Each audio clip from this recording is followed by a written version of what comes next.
big of a deal. Okay? Sorry for the people who are watching the video. I just realized my headset mic was muted. Whoops. Anyway, so Infernal, new pathways, wider pit, not going to make a whole lot of difference when it comes to that being the last dragon. Ocean Rift. Ocean Drake brings a new life to the rift, consisting of more brush. So basically, less vision, more brush, and it's kind of everywhere. And honey fruits spring up everywhere in each jungle quadrant. So be a whole bunch of bonus sustain. But if you look at kind of where the brush spawns, it spawns like another brush kind of right next to the dragon pit moving down, and then a brush in the backside of the dragon pit kind of near where Tribush would be. That's okay. It shouldn't make a whole lot of difference. But then you look at the actual jungle, and by red buff, what they've done is the brush that is on the bottom side of red buff is now extended all the way to the back side of Krug's. Um, so that's an additional brush path, and then the brush that would be on the back side of red buff extends kind of two more towards towards raptors or what have you. Yeah, that's a lot of brush. And my first thought is that this will make warding a lot more difficult. And I usually whenever you make warding more difficult and you make areas more um, I don't know, menacing to ward, you create opportunities where nothing really happens in the game because nobody walks into those spaces. At least at a high elo, that's what happens. Like the response to no vision is not crazy ambush team fights, it's nothing happens, right? So I'm not very excited for this in the pro meta. Now, in the not pro meta, the opposite happens. Just people die all the time, always getting caught out, plat, diamond, it doesn't fucking matter. People will just die to this. And so that's going to make a huge difference. Also, Rengar will be a menace if this spawns, because he gets all the extra bushes to jump out of. So that is kind of something that's weird. Cloud Drake. Cloud Drake spawns air currents that flow through the jungle and the dragon pit, speeding up champions in the vicinity, dodging skill shots, or making a swift collapse on your enemies trying to sneak a faraway objective. Okay, so if you look at this, kind of the wind path is just a circle around red buff. So I presume that any direction you run in that circle will cause you to move faster. It's also a circle, it looks like around the dragon itself. Um, if that's the case, it's going to make champions that are move speed reliant, that are menacing junglers, that if they get to you, they beat the piss out of you a lot stronger. So like Udyr, Hecarim, Olaf, Volibear, those are some off the top of my head that will get kind of a tremendous buff with this. And I mean, to the tune that they may be oppressive if this dragon hits. Mountainous Rift. Mountain Drake triggers a seismic shift throughout the rift. Bluffs of rock erupt from the earth, making for some scary new choke points and ambush locations, most notably across the mouth of the dragon pit itself. Extra tight spaces and opportunities for big AoE wombos create some interesting new blind spots to hide behind Fog of War. Okay, so it's kind of the opposite of Red Buff, where Red Buff kind of closed off or opened up the dragon pit. This will close it off, but it'll kind of have an entrance at like noon and 3 o'clock, right? So 2 o'clock is closed, noon and three are open. So if you can imagine, like instead of it being kind of a circle with about a quarter of it open, there's like a block there right in the middle. Should make taking that dragon a lot more tricky, and the elder that follows it a lot more tricky. And then it adds some additional pieces of rock kind of over, like between where there's that triangle that goes between Krug's and red buff and the red buff brush there that kind of wraps the corner. They put a big piece of rock right there. So it creates kind of two pathways right there and makes a choke point. The same is between like Baron Pit and Raptors. They put a rock right there. So that way it kind of creates a vision problem and a mobility problem. Okay. I'm actually okay with these two rocks. I don't think it changes much, other than I think that actually could be a lot of fun. And I don't know why they don't just put those in there to begin with. I think this should just be the map. Like that's a cool change. I really like that one. Um, okay, now what are my concerns? My first concern with this is that uh, these are all fine ideas, but it's going to add an element of RNG to the game that will benefit certain champions or combos or whatever that I think will get kind of unfair advantages because these are not neatly stacked into the advantage that they give you. Like if there were four types of champions in league and each one of these benefits from one of those rifts, like the ocean or the infernal or the cloud, then I'd be like, oh, cool, yeah, because league is split into champions that like mobility, champions that need brush, champions that need like open access, and champions that need closed off wombos. But those aren't four categories, and that's what these things emphasize. So basically, you're indirectly buffing every champion that synergizes well with one of these rifts, and nerfing every champion that doesn't. Right, and it's not like they really offset each other. And the other concern to me is you're adding a whole bunch of sustain to the jungle, which is not going to be particularly healthy. I mean, keep in mind, it's not like the normal problem of sustain in jungle, which is like, oh, my early game clear is so good. Because this is going to happen like after you take the third dragon. So you should be able to clear your jungle without sustain problems. This is much that like you'll be able to go in and fight and then heal up, and then fight and then heal up, and then fight and then heal up, right? Because you're gonna have fruit all over your fucking jungle and all over the river, and so that may create a problem. And I imagine that there's a certain benefit depending on where they spawn this fruit, because I can't see that in the picture that they provided. Like I don't know where the fruit is actually going to spawn, but depending on where they spawn that fruit, it could actually give the like it was intended for the junglers, but the laners are going to eat it. So you're kind of you're going to affect a lot more than you think, I think, with some of these changes. And I don't feel like this. Okay. So this feels to me like Riot made this thing, I want to say 2 years ago or so. There was a post where they're like, we're going to add weather to League of Legends to make it feel more real, and it'll be stormy in this section and like a rainforest over here, and over here it's going to be a desert, and over there it's going to be a winter. And so it's like, wow, there's seasons and weather and whatever, and it could rain and it could snow and it could whatever. But they were like, this actually causes more problems with visibility and with clarity of what you're doing. So maybe we're not gonna do that, and we're gonna hold on to it. But we really like the idea, so let's just tie it to elemental dragons instead. I mean, fine, but I don't know that changing the rift every game that actually gives beyond an aesthetic change that gives meaningful advantages to certain champions is a healthy thing, because you can't bank on a 1 out of 4. And if you get it, it's just like, oh, here's your free benefit that you didn't earn and weren't expecting out of nowhere, right? And then it's going to be like, well, how do you draft champions that each get an advantage from each different rift? And I don't know if that's interesting enough. Like the prospect of drafting in that way is interesting enough to justify making these plays, because I feel like the more RNG elements you add to the game, the more you hurt competitive integrity of the game. And that's kind of like your bread and butter for what League actually is.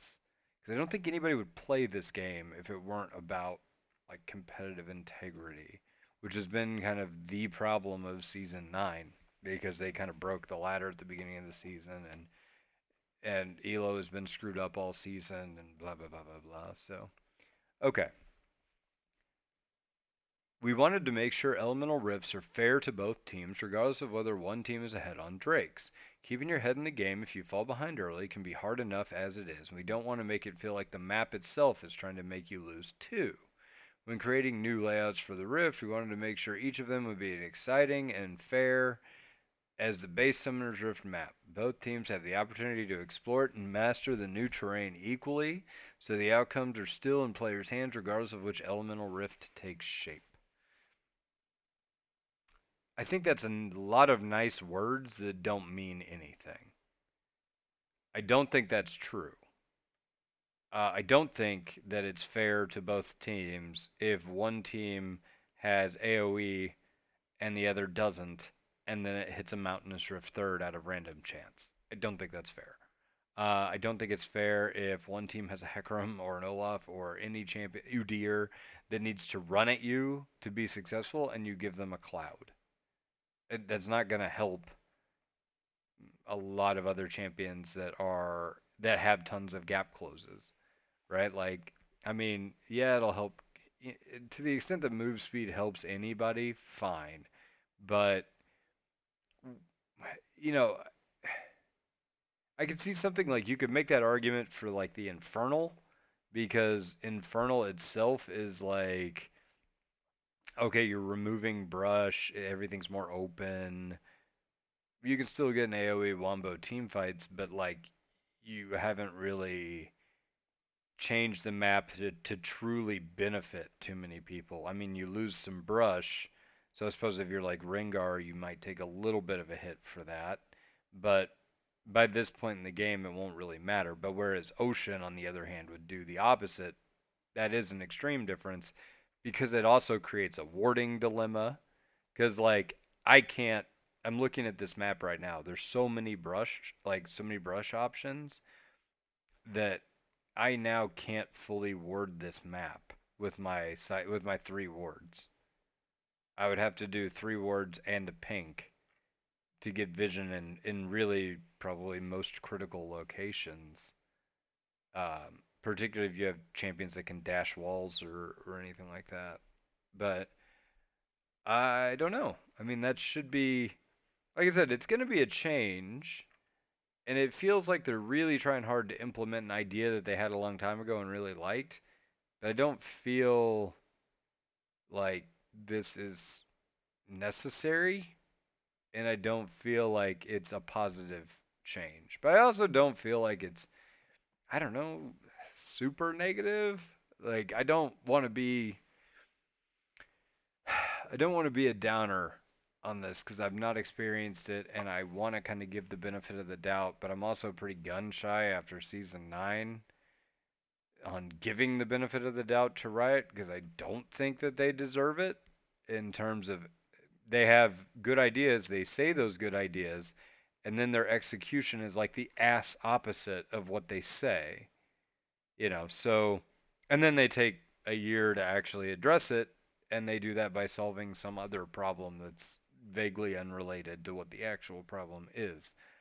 I have a feeling that a couple of these changes are going to either be pulled back on, like the ocean rift is almost too much.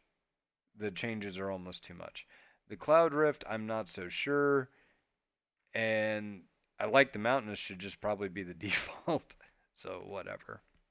Okay, elemental buffs and dragon souls. This is an interesting concept um, that I kind of like because they moved away from, oh, these dragon buffs, like Earth gives you damage to other, like, dragons and barons and towers and whatever. Like, that's not a healthy thing for a dragon to give you, right? Like, I mean, it's a very good power up. It's just not something I think you should want in the game state. And also, it doesn't really have any thematic connection to what Earth actually is, right? Like I'm thinking like when you think of like an Earth mage or an Earth whatever, you're thinking of somebody who's like an Earthbender from avatar. Like they're strong and they push the earth and they have excellent defense and they're, whatever, right?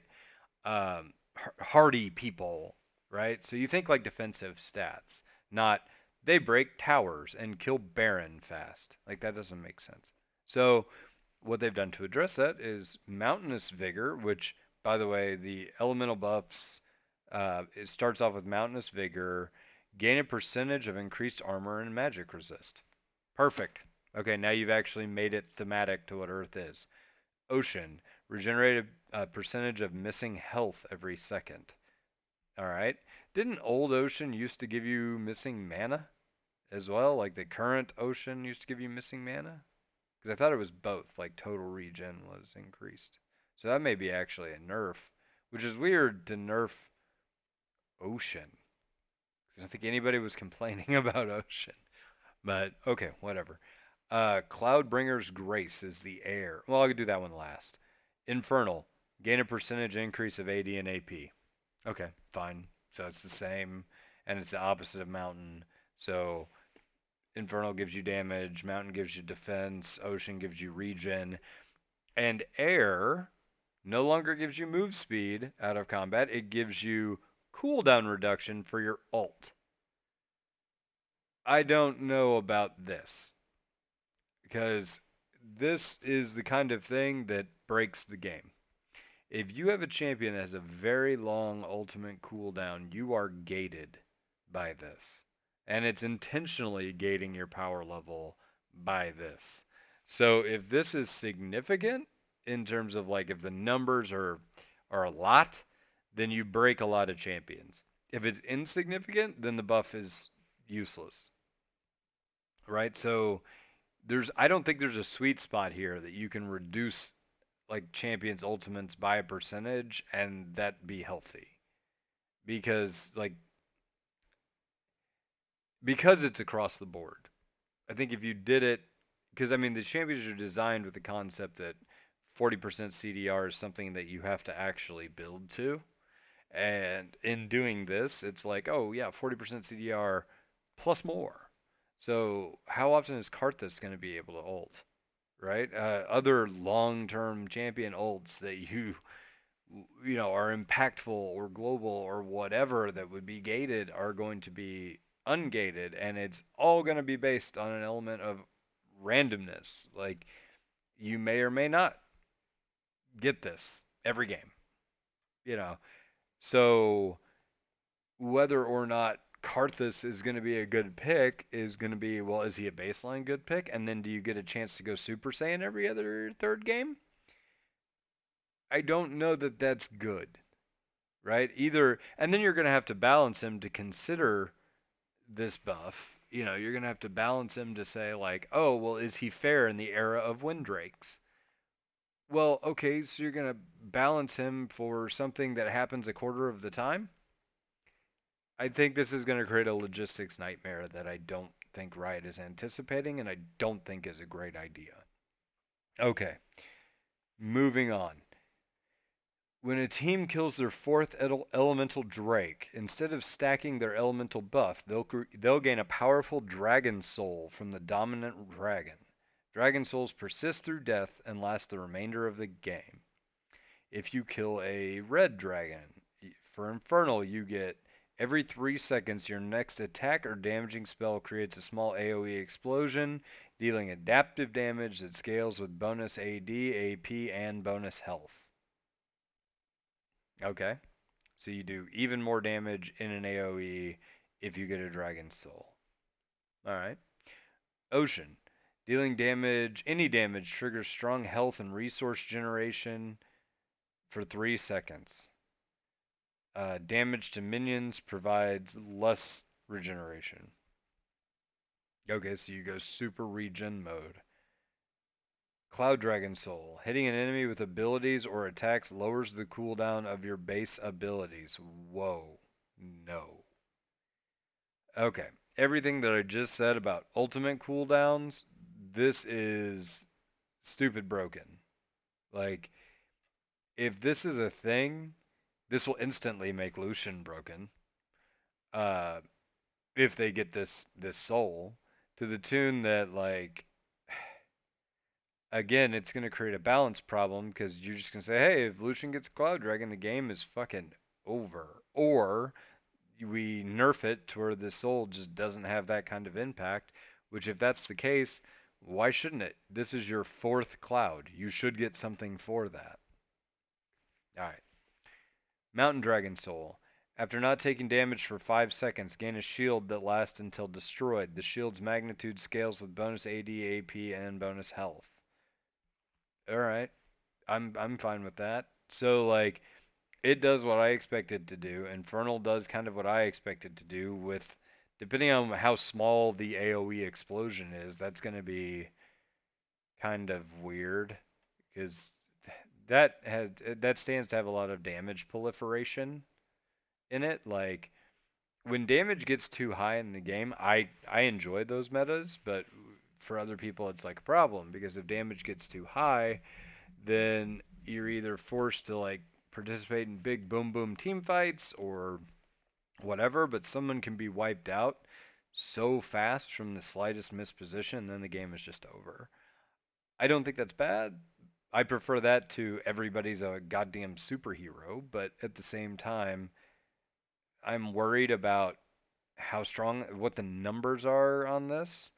And for this, Infernal and Mountain have the potential to be broken. So does Ocean. So does Cloud, depending on the number. And if they want to make this if you get 4 dragons, you win the game, they could do that with these buffs because those are pretty extreme. Now, once a team has claimed a Dragon Soul, it becomes the Elder Dragon's turn to defend the pit, uh, which means only one team can have a Dragon Soul. So now the Elder spawns, and what does the Elder do?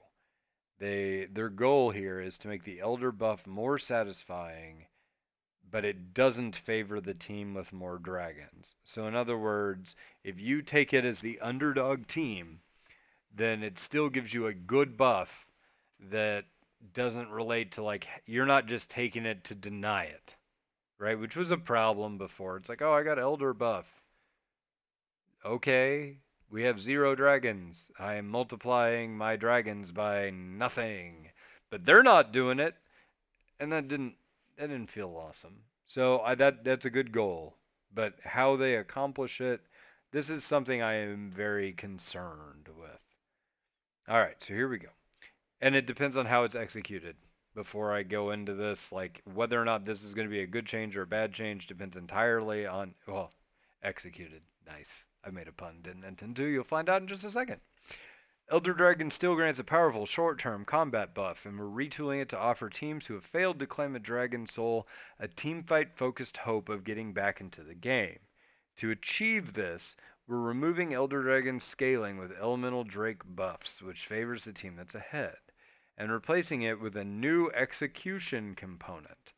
If Elder's burn damage affects a low health enemy champion, they'll be consumed by a searing Elder immolation, killing them instantly. Enemies affected by the Elder Burn have a small marker on their health bar indicating the execution threshold. The execution is a brief wind-up, so with quick reactions, immolation victims can avoid the imminent execution with the usual suite of clutch save abilities or spells, Zanya's Hourglass, Kindred's Ult, etc.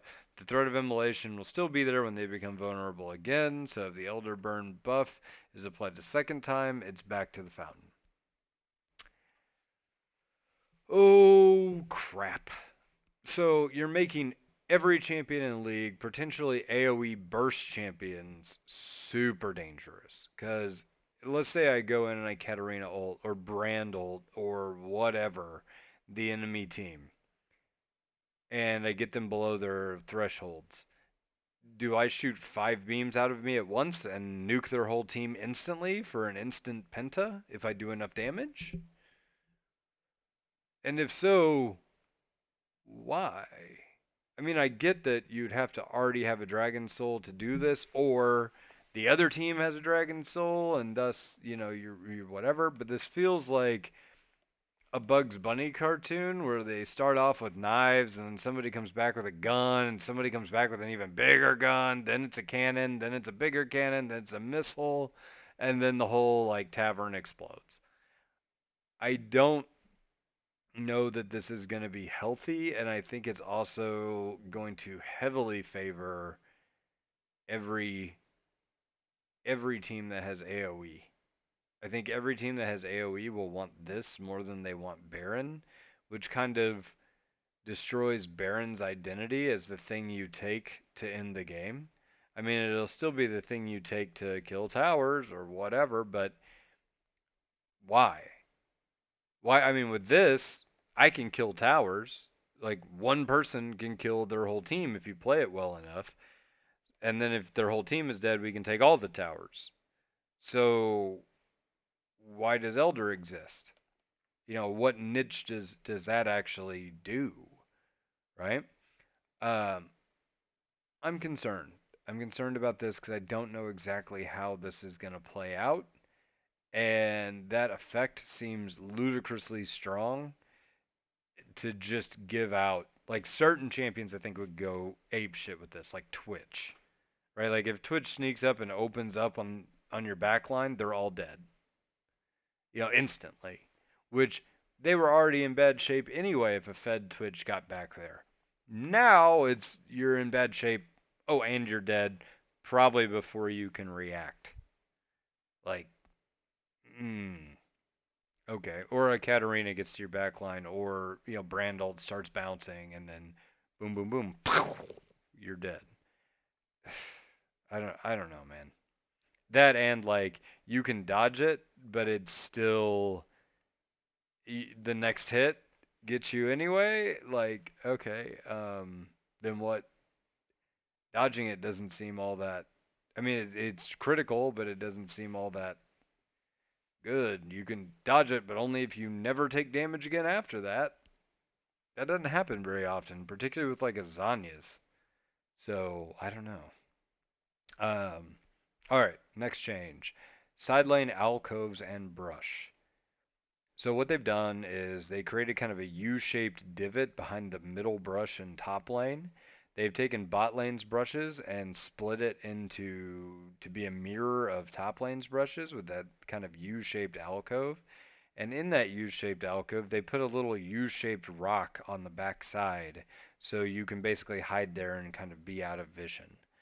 Um, I don't know that that's going to make a huge difference.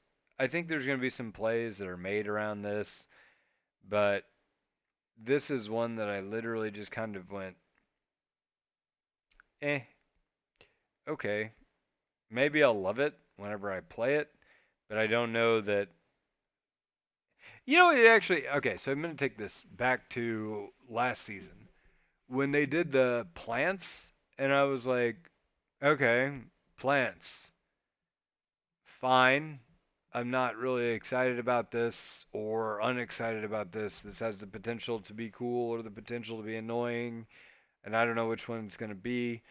And since I've had it, I thought this is an overwhelmingly positive change. I like this. I don't know 100%. This feels like that to me. Almost exactly. Everything I just said almost exactly translates. This could be really cool. It could not.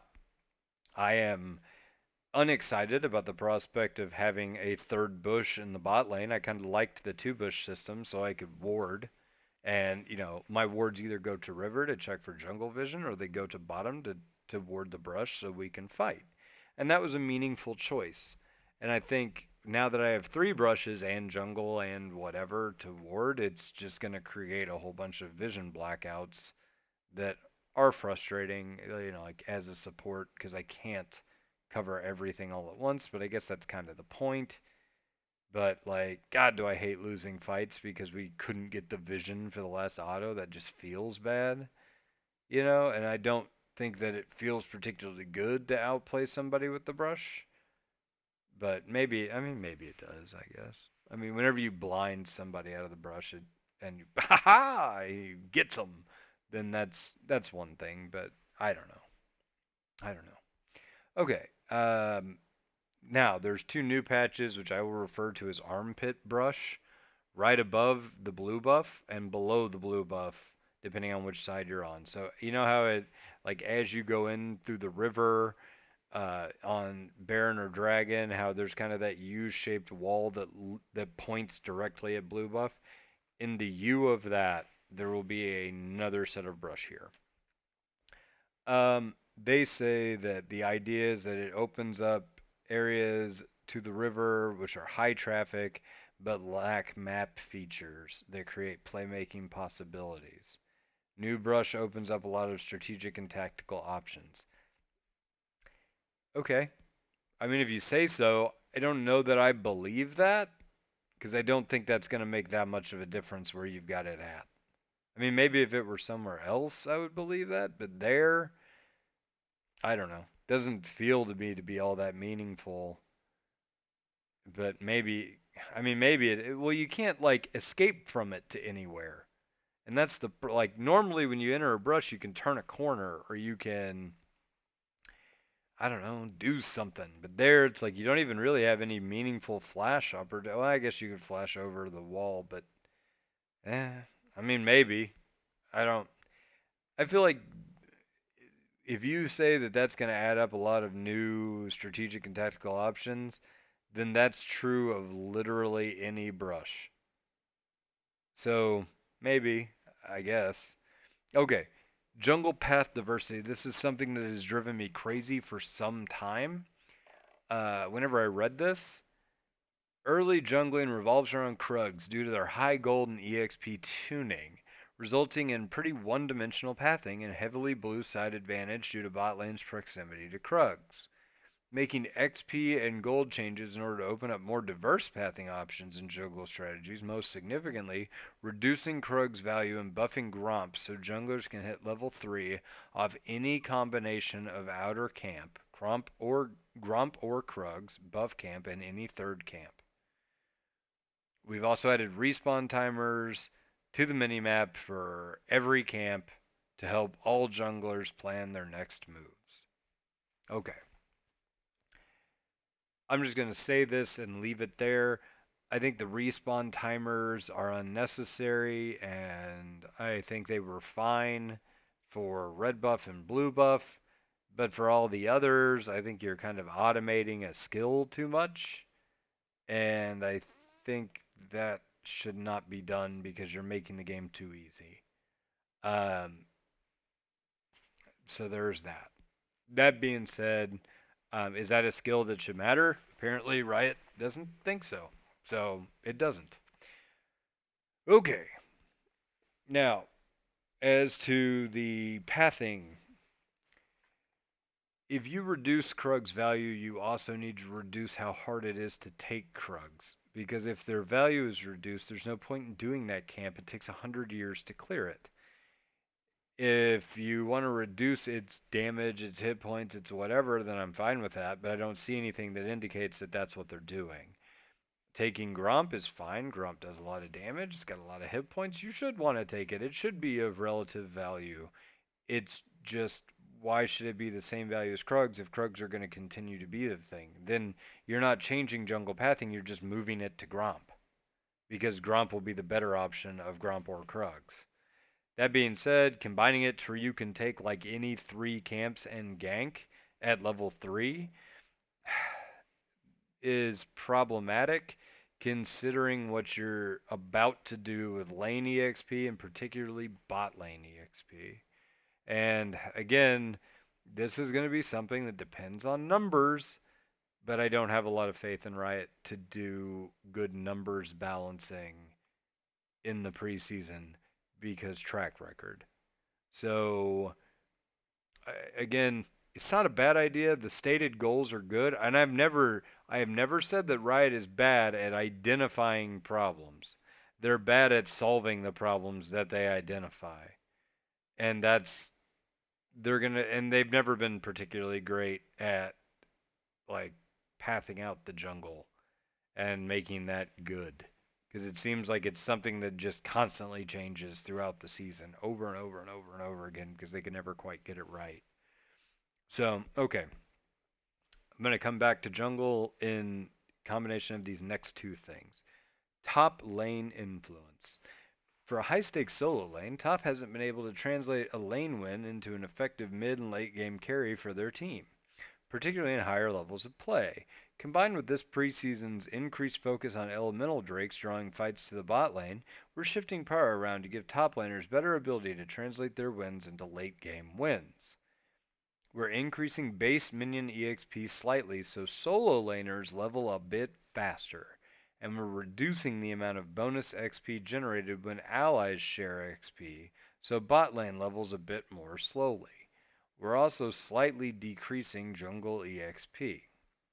Additionally, to balance out map objectives, we're spawning Rift Herald earlier in the game and allowing her to respawn once if she is killed early. Okay, so first off, the Rift Herald change there is huge. Two Rift Heralds, that could be game breaking in the early game. So that is a very legit objective that I think will be heavily contested. And realistically, that right there, giving top lane a contestable top objective, is probably the only thing you really needed to do.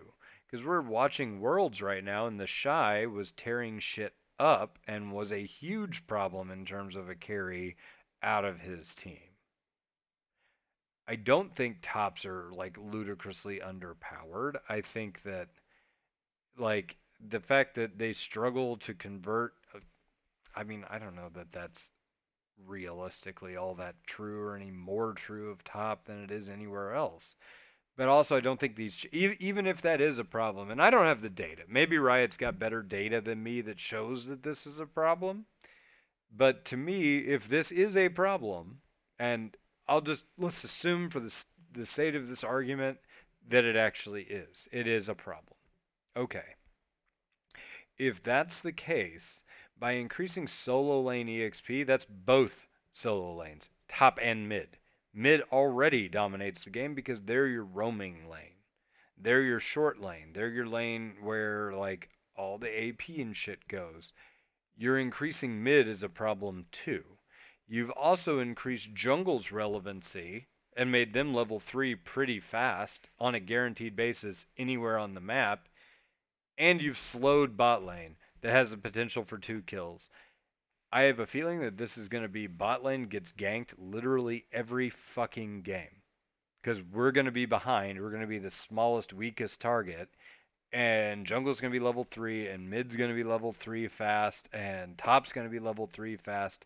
Mid roams, top has teleport, and jungle's going to be there anyway. So really this is just going to kind of create a bot lane fuckfest for just beating up the way behind bot lane. And I don't know why we're already behind on EXP as to every other lane. We're already down a level or two at any phase of the game because we are sharing EXP.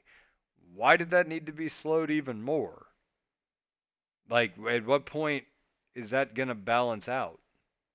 Right? Like, and is this also going to result in a push that ADCs like never see play as a marksman because you just won't have, well, at least I don't know what this is going to do. I don't want to say that because like even a marksman down on levels can still shoot people with enough money, but mages might die out because almost of their shit is ability based. So money matters less to a mage. I mean, it does matter, but it matters less than it does to an ADC. So does this kind of lock in the whole ADC bot lane thing? Are we going to see Season 9 Mages bot just flat out disappear? And, how do you do in those lanes against constant gank pressure? Because that's what you're realistically going to have.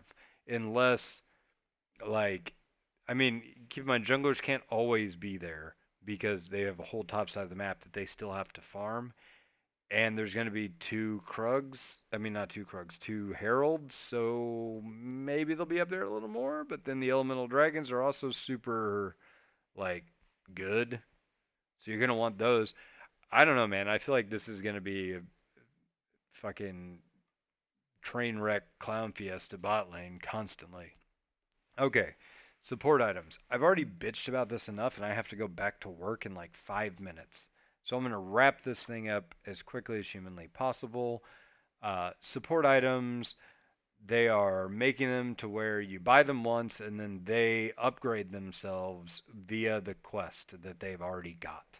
And I hate that. I hate that I am tied to some kind of dumbass quest performance because if I have to do Targon's passive, I am dependent on another person to actually do that. If I have to do Spell Thief's passive, that's fine. I think Spell Thieves is a fine passive. I think Targon's needs to be reworked because once ADCs get the ability to utilize like their AD outdoes your execution passive, then you just don't get CS anymore because ADCs haven't figured out that they need to give it to you, so you can give it back to them.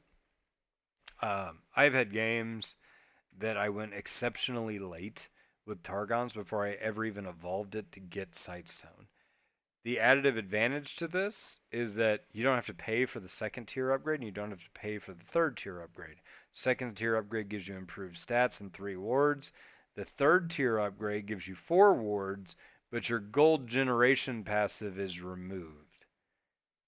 That is concerning to me. And I mean, I went through the metas of where support is just starved out and gets nothing, but if this happens, this is going to be a direct blow to every mage support that there is because that gold generation passive is literally your only mechanism of staying up to pace with the other lanes' ability to generate gold. Like that's what keeps you in it. And if that is gone the second you hit third tier, you're going to fall off super hard. And you're going to fall off hard unless you took that early game money that you saved in buying the items, which is significant. I mean, it's like 1,400 goldish in savings. You're going to have to turn that 1,400 gold into a meaningful lead to be able to like scale into any kind of damage. Like you're gonna have to get kills, you're gonna have to do things to kills, assists, tower crushing, whatever, to get there to keep your gold income flowing through the mid game by accumulating enough power to snowball off of in the early game, snowball through the mid game. That is gonna be really fucking hard for most people. And the item as it existed before in tier 3 still giving you gold solved a lot of that problem passively, and you had the ability to ramp in addition to having that steady supply of income. Now you don't have a steady supply of income, you ramp or you don't. And I think that's going to kill a lot of mage supports that it's particularly damage supports. And people might say good riddance, but and that's fine. Like that's been in the meta for like 2.5 seasons now, so that's going to be gone, and it'll be very difficult to replace it. Or maybe it's not going to be gone; it's just going to be much more difficult to execute. So you can expect a drop in win percentages as a result of that. Either that, or Targons may actually be good because you just don't utilize your passive, so that you keep the passive gold generation. But I don't know that that's good either. So I don't know. Again, this is one of those, it depends on the numbers. The other thing that they did, I'm trying to wrap up quickly, is that they cut out coin and they made everything either Targons or Spell Thieves. And if you go Spell Thieves, you either pick high AD or high AP, and then it goes paired with like low HP.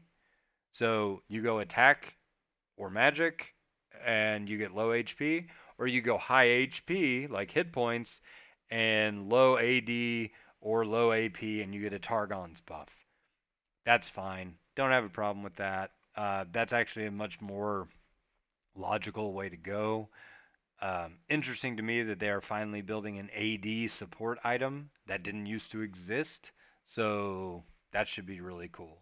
That should enable a lot of champions that rely on AD to be able to perform support. I'm looking at you, Kled, because he would totally work as a support if he had an AD scaling.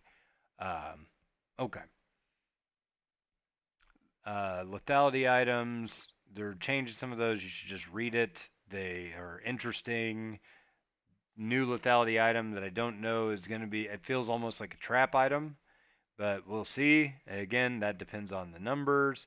And Spear of Sojin is gone because it was problematic, and they should have identified it as problematic before they ever released it because it violates their own rules as to what a good and fair item should be. Okay, and with that said, I've got to go back to work. So, good night, everybody!